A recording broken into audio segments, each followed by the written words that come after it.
Hello and welcome to Sci-Fi Night Light, where I just basically talk about random topics that somehow relate to sci-fi and horror. So, in our fourth installment of Sci-Fi Night Top 5, we listed our favorite evil sci-fi corporations. If you haven't seen it, I suggest doing so first by clicking the annotation on the screen, as it's probably my favorite episode we've done so far. Anyway, even with the inclusion of 2 honorable mentions, our lovely viewers pointed out several more great evil corporations, so many in fact that we need another video on these cruel, greedy corporations that basically are the driving force of sinister activity in their respective films' universes. So here we go, in no particular order. We're going to start off with the most light-hearted entry on the list, Biff Co. Enterprises from 1989's Back to the Future 2. So, why are they on the list? Well, imagine if the biggest asshole bully at your high school used a time-traveling gambling scam to cheat his way to corporate domination. No! Hey, no! By using a sportsbook, he makes huge bets on games where he already knows the outcome, building up an empire of sleaze and excess, specializing in things like casinos and waste disposal. Sure, Biff Co might not seem that evil when compared to the likes of Weyland-Yutani or MNU. Very good. But pure greed and lust for power is assholey enough to earn a spot in this video. In 1979, Biff successfully lobbied to legalize gambling and turned Hill Valley's dilapidated courthouse into a beautiful casino hotel.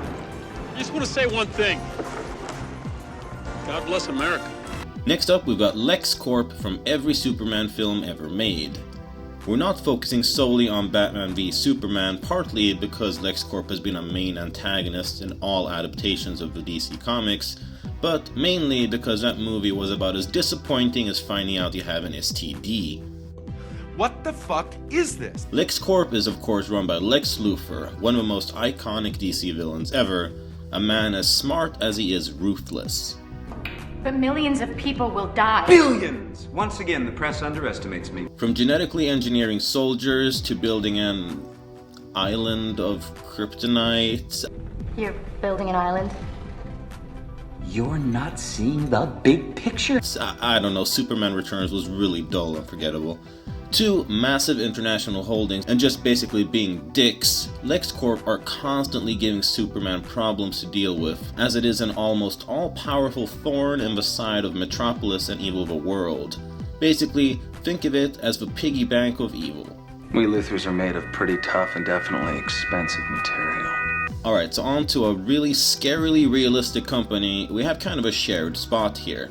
In the episode I did on horror musicals, which you can view by clicking here, I briefly mentioned the 2008 sci-fi horror music Repo, the Genetic Opera.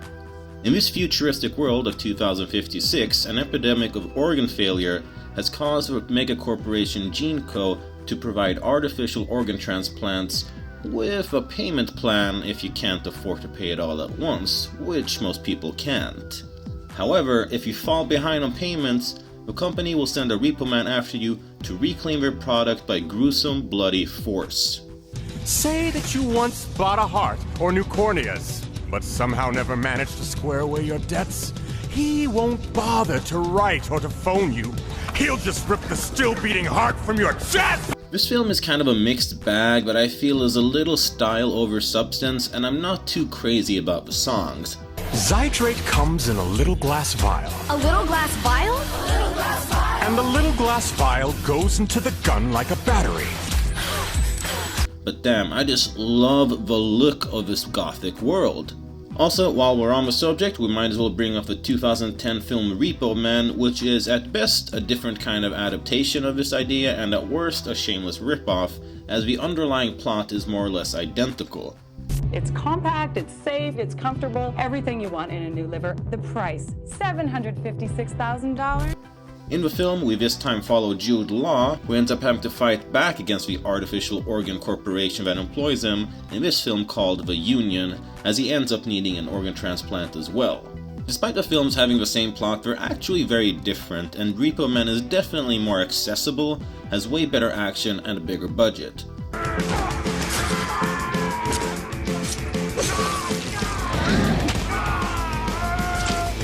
But it isn't as unique or interesting. Check them both out if you want some fun yet extremely dark and corporate sci-fi themes.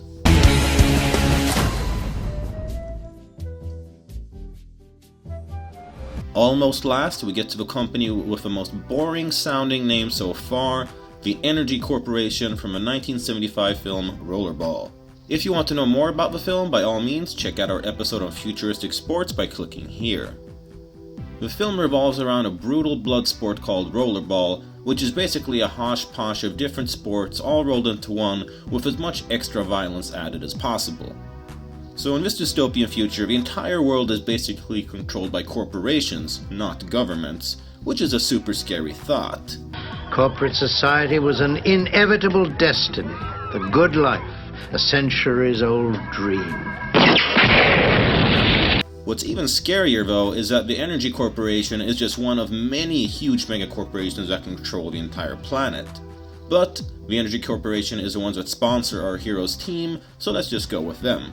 In the film, our heroes start to stand out by winning tons of games, which the Energy Corporation fears, as individualism and idealism that this brings might disrupt their fascist style of running things.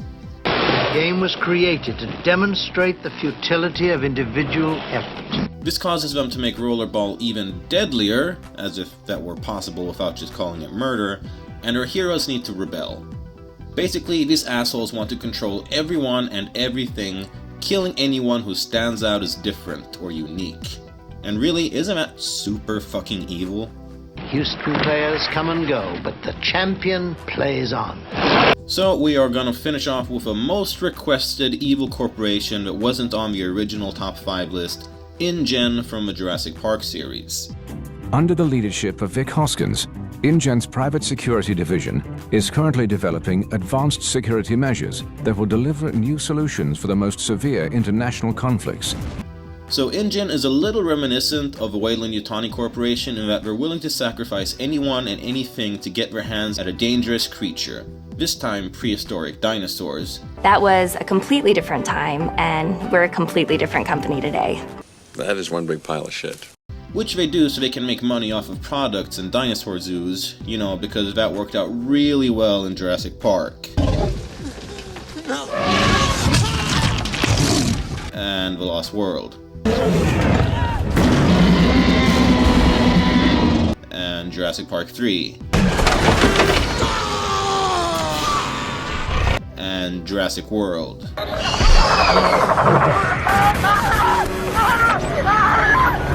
Like, okay, seriously, when has this ever been a good idea? How do we do it? Wouldn't our rival companies like to know? In some ways, InGen are about as stupid as they are greedy and evil, but their military motivations in Jurassic World, using dinosaurs as weapons of war, definitely make them my favorite evil corporation in this video. So, that about does it for this episode of Sci-Fi Night Light. We hope you enjoyed it. If we missed any evil corporations that you enjoy, by all means let us know in the comments below. We might make an episode on them. That about does it for me. I'm your host, Sebastian Mendel Martinez, and I'm signing out.